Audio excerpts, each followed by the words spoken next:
Assalamualaikum sobat, apa kabar hari ini? Salam sejahtera untuk semuanya. Prahara dan kontroversi Ketua Umum PBNU. Sebagai Nahdliyin Tulen, saya ngelus dada ketika pemimpin dalam wadah besar yang namanya NU semakin hari semakin kontroversial.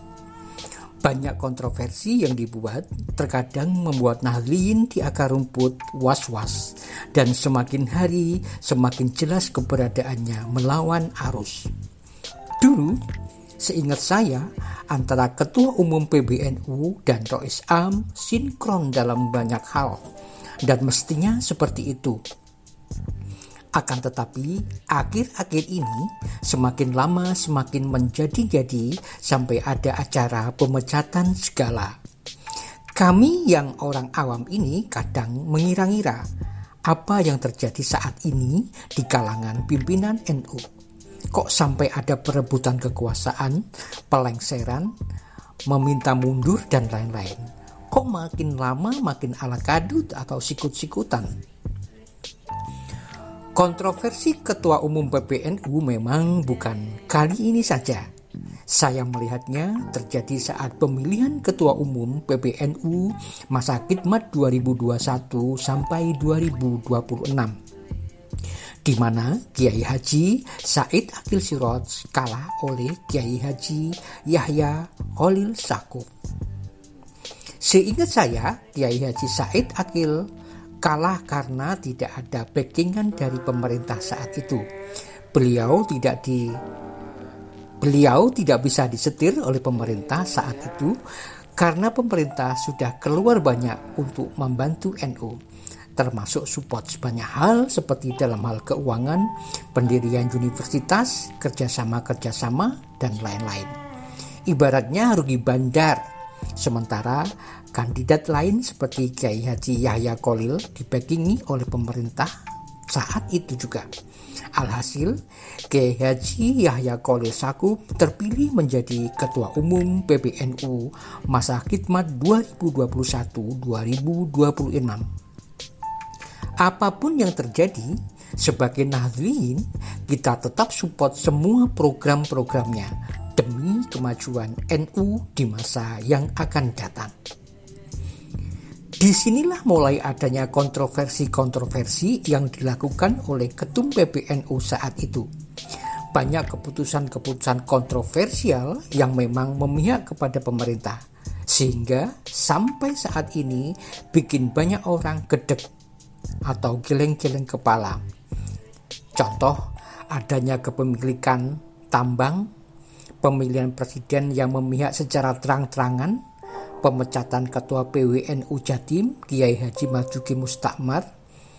Akhir-akhir ini juga muncul berita viral tentang undangan narasumber akademisi pro-Israel Peter Berkowitz dalam kegiatan Akademi Kepemimpinan Nasional NU yang tidak sesuai dengan nilai-nilai ahli sunnah wal jamaah an-Nahdliyah dan bertentangan dengan Muqaddimah Qanun Asas Nahdlatul Ulama. Heboh bukan? Belum lagi kontroversi-kontroversi lain yang membuat Nahdliyin terkadang merasa jengah atas ketidakmampuan mengemban amanah dan keseimbangan organisasi. Sobat, terima kasih sudah subscribe, komen, dan share. Sehingga kami bersemangat untuk membuat video-video berikutnya. Adanya Kementerian Agama yang dipegang oleh adiknya Yakut Khalil juga bagian dari hal tersebut. Penyelenggaraan ibadah haji yang acak-adut sampai korupsi di Kementerian Agama merupakan indikator kuatnya pengaruh pemerintah terhadap keluarga ini. Ibaratnya manut nurut apa yang dikatakan juragan. Agar selamat, sampai saat ini juga kasus kuota haji masih dalam penyelidikan. Kontroversi-kontroversi inilah yang mengakibatkan olengnya kepemimpinan Ketua Umum PBNU saat ini, sehingga sampai saat ini banyak yang tidak puas atas kepemimpinannya. Ketika PBNU menjalankan politik praktis yang dinikmati segelintir orang dan yang di akar rumput tidak tahu menahu tentang apa-apa, maka ultimatum seperti 2 hari ini tentang pelengseran dan panasnya situasi di PBNU bikin gempar semua pihak. Haruskah NU carut-marut seperti ini? Memang pemerintah memberikan banyak kemudahan dan kerjasama dalam banyak hal kepada PBNU semenjak era Jokowi sampai saat ini. Akan tetapi, permainan cantik PBNU kadang mudah ditebak dan mudah menyerah, kalah strategi. Ketika semua diundat-undat atau dibuka semua dan akan dibuka bila tidak menurut, maka PBNU kayak agak punya nyali untuk melawan. Mudah-mudahan prahara ketum PBNU ini menuju babak baru. Bagaimana mekanisme kepemimpinan NU on track, tidak keluar jalur?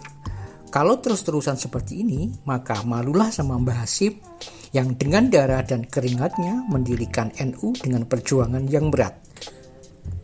Mungkin Mbah Hasyim akan menangis ketika NU menjadi bulan-bulanan jemaahnya, lawan-lawannya, dan pemerintah. Dan baru kali ini seumur-umur NU punya prahara dahsyat seperti ini. Duh, kasihan memang. Sobat, bagaimana menurut Anda? Saya tunggu komentar Anda. Salam perjuangan. Wassalam.